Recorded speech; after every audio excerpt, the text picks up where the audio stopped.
Game Drive.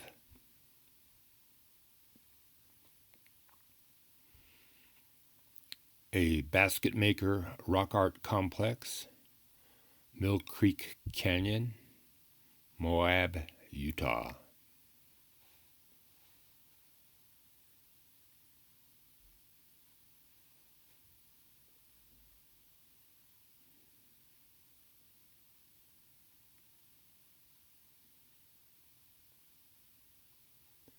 Basket maker Indians lived in Mill Creek from 500 BC to 1000 AD.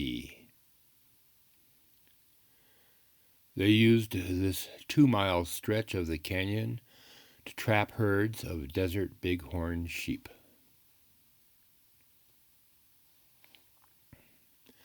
They also created a gallery of rock art on the canyon walls illustrating the steps needed in a successful game drive. American Indians throughout the West commonly used game drives to capture large numbers of animals.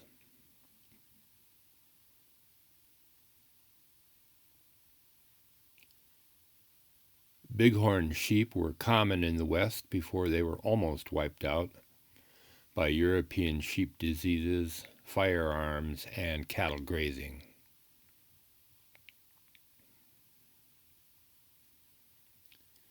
The cliffs and ranges above Mill Creek are ideal bighorn range and provide forage and escape terrain. The problem in Mill Creek was how to get the sheep from the range above into the canyon below and then drive them into a trap. The head of the canyon is too wide and has too many escape routes.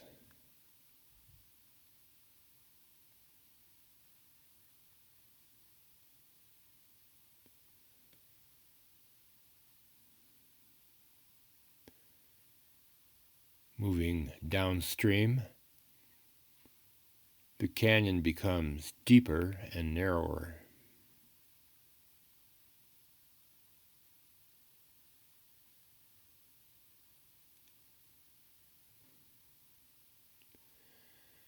About where it starts to narrow, a very narrow passage leads from the canyon, from the range above down to the canyon below.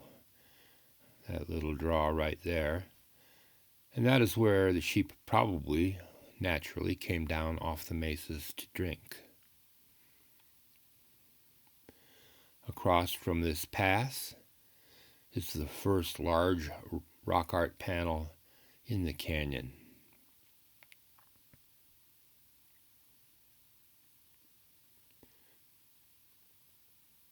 It contains several design elements that are repeated throughout the rock art galleries in the canyon. And these repeated motifs include sheep in a variety of poses. The pose of a sheep is actually very important. There's the placid, the startled, he's jumping back.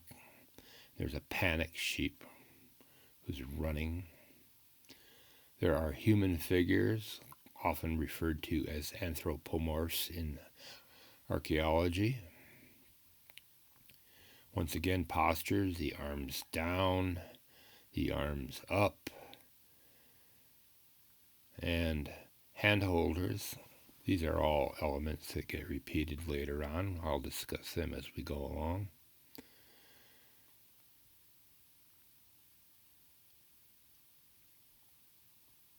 There are more anthropomorphs. That one has a split horn headdress. And there's a cat in a hat headdress, a single appendage from the head.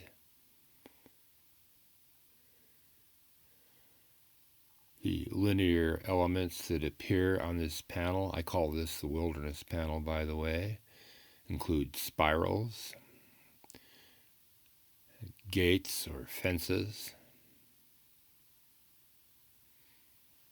Wavy and zigzag lines, any kind of line can serve as a containment element.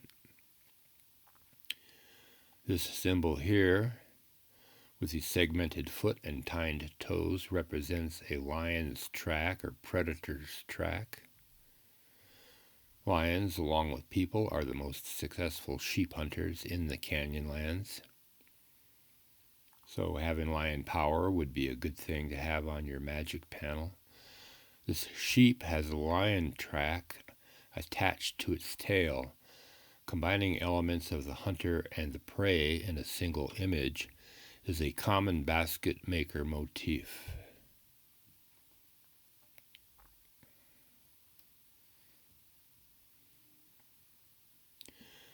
And there is the entire wilderness panel. Once the sheep came through the pass, probably willingly, they were turned downstream, which is left from this view. In this section of the canyon, the hunters did not want to panic the sheep, and they kept their arms down. Now you can see these game drivers on the right have got the sheep trapped between the fences, but they're not pushing them, they're just holding them there.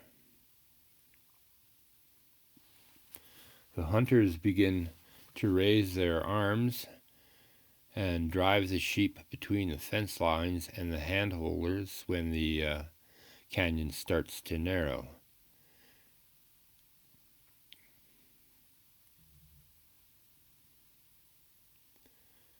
There is escape terrain in this part of the canyon. It's not very good, and it would be important to defend these areas so that slot to the right, a good sheep could easily get through that, but it would also be an easy site to put up a brush fence or even a net.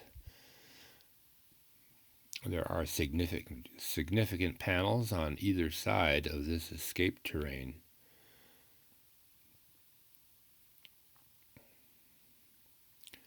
We'll take a look at the Snakes Alive and Spinning Horn panel. All the names of these panels are ones that I made up. And there's the Snakes Alive panel. It includes arms down anthropomorphic figures and several long lines. And like I said, any line can serve as a containment element. Some of the lines have split tips on the end, and that is an abstract hunting design. The split tip motif is seen in hunting symbols I call the trap man. And this man combines a cross-hatched fence with split tips at the top. This example from Cane Creek near Moab appears where the canyon goes from very wide to very narrow and is a good trapping topography. Let's go back to the split tip set, the Snakes Alive panel. That split tips where those little green stars are. We'll see more split tips down the canyon. On the other side of the escape terrain is a spinning horn, and I've come to think of a rolled up spiral like that as a rolled up net.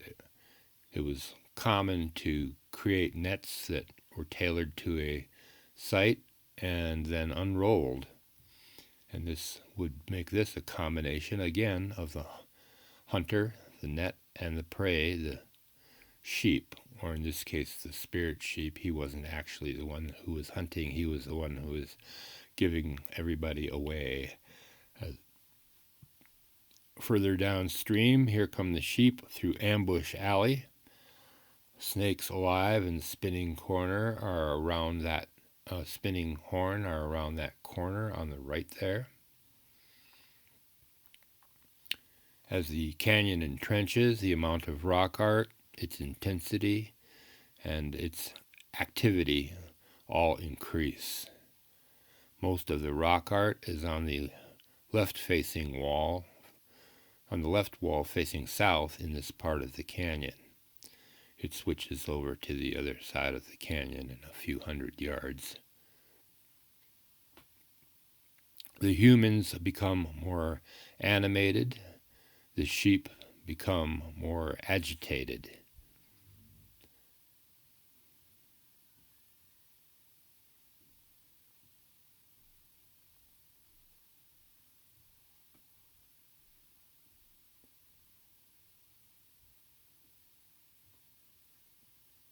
Handholders, spirals, and containment lines are deployed.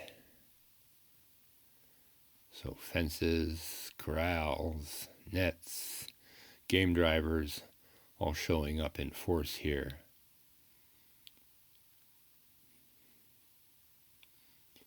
In this next panel, a lion leaps from a dark crack where he is hiding and sinks its claws into a frightened sheep. And that is how lions will hunt sheep. They'll go for the hindquarters and shred them. When the sheep can't keep moving, the lions will devour them.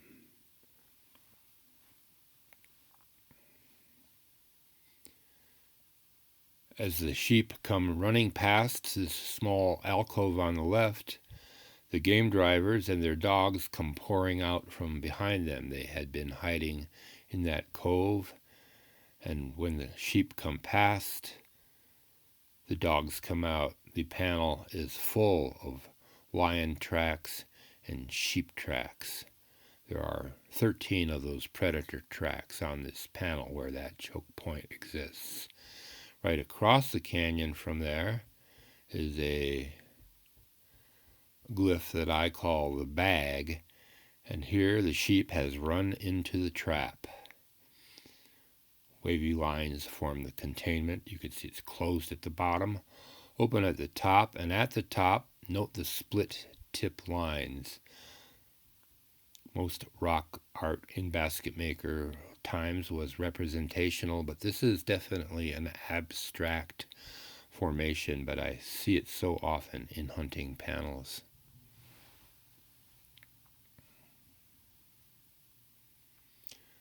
Directly across the canyon is a panel that I call the big picture.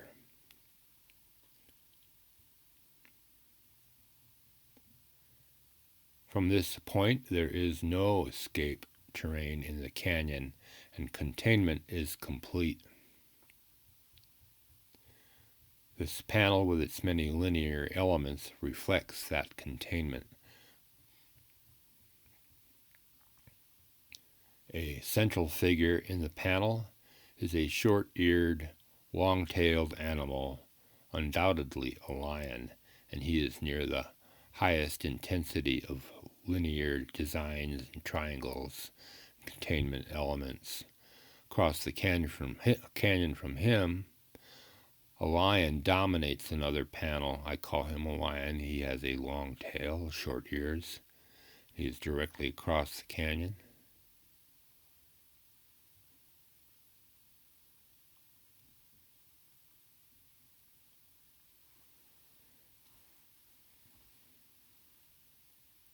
I can't tell if those are teeth or if he is actually swallowing a sheep right there. To his left, a cat in the hat hurls an ATLATL at a line of sheep who are being harassed by dogs. The ATLATL is a combination of a throwing stick and spear, and the ATLATL posture is unmistakable. Here's a close-up of the ATLATL thrower on the big cat panel that we just saw. We can see he's got the spear. The single appendage is the only local basket maker personage who is allowed to throw the ATLATL. And I think the appendage resembles a cat tail, so I call him the cat in the hat. Above and to the right is a bow and arrow user and a smaller lion, but he has the distinctive tined-toed tracks. There he is. And where's that bow and arrow user? I didn't spot him that time. Below are hand holders, an active figure driving the sheep with his hands up in the air, panic sheep, a lion track, and a sheep with a spiral tail. There's the spiral tail on the left. It may be an astronomical marker for winter solstice. Way over on the right, there's a fellow with his hands up in the air, creating panic and dissension. Looking downstream from the big picture, sheep in full gallop by now. There they are. They're going one way, they're going the other way, the tracks are going different ways. Panic and disarray prevail. There is a corner there, and they come around the corner. There's flute players, hand holders, and more predator tracks.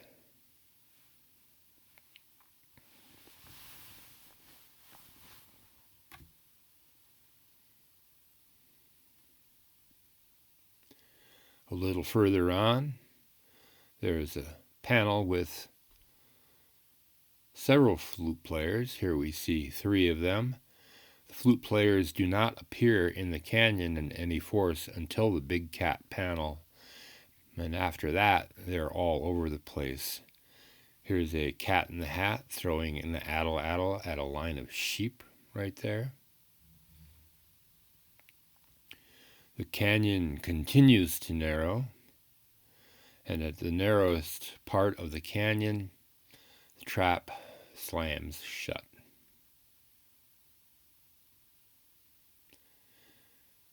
The sheep are driven to the left into a hanging canyon that has no exits.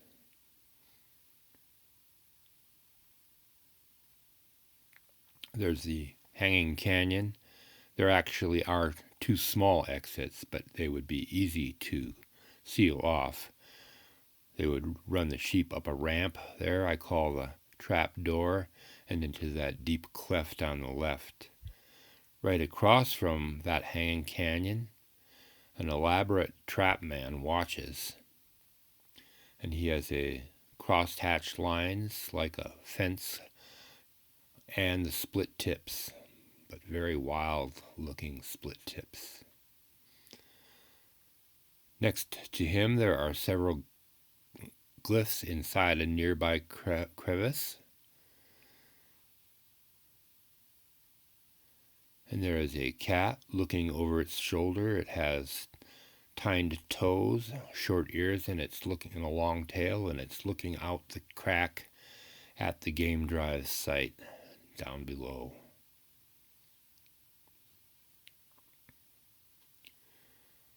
The final run goes along the wash at the lower left, across the creek, and then up the ramp at the trap door into the hanging valley.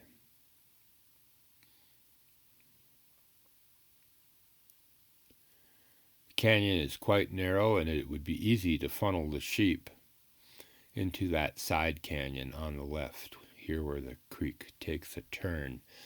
The sheep would naturally turn left, and then you would put a fence line and game drivers there.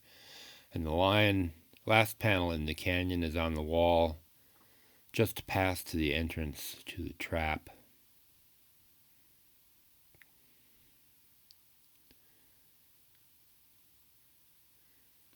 The figure on the right is similar to those seen at the wilderness panel, the first major panel on the left, and note the split tips on his headdress. These figures are probably hunt leaders and organizers and likely possess shamanic or magical powers. On the left, we see the last panel. On the right, you can see the figure with the fringed arms and the antenna, very similar, and those are the only 2 places that design appears in the canyon itself. The bottom of the canyon on this side of the trees is filled with charcoal and fire-cracked rocks, and there used to be even ground stones there. And the major panel just to the left of the trapdoor seems to sum up the whole situation. And I call this panel the celebration panel. This panel is 60 feet long and contains nearly 200 figures, including 19 flute players. Here, a cat in the hat is standing at ease with his ATLATL, and there are other cat in the hats who have put their ATLATLs down and are playing the flute.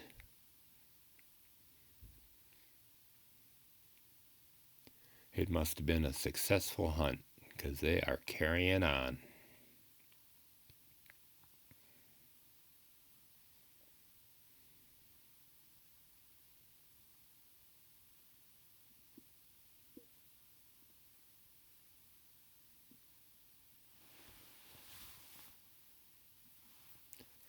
A couple more flute players. Sometimes I think that snake-headed spirals, that might be a design motif, an embellishment on the nets. Many rock art researchers have surmised that one panel or another may illustrate hunting activities, including game drives. The Mill Creek rock art site bolsters this analysis and will strengthen its viability for application to rock art sites throughout the West. It is clearly a game drive site.